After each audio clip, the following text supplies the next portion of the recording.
Naam, karibu tena mtazamaji wetu popote ulipo. Tuendelee na habari zetu za sasa. Hivi sasa tunaangazia habari za kimataifa ambapo tunaenda moja kwa moja katika nchi jirani ya Tanzania. Rais wa nchi hiyo Mama Samia Suluhu Hassan ameweza kurai wazee wa nchi hiyo ili kuzungumza na vijana ili kutojihusisha na masuala ambayo yataendelea kurudisha maendeleo ya nchi hiyo nyuma.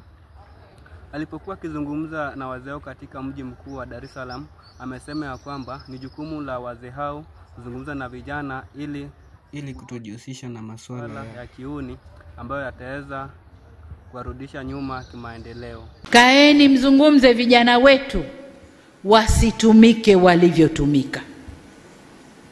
Unaporudi leo mzee na kulia kijana wako kaumizwa mguu, kijana wako kwa bahati mbaya alikufa, ulishindwa nini kumzuia asitoke?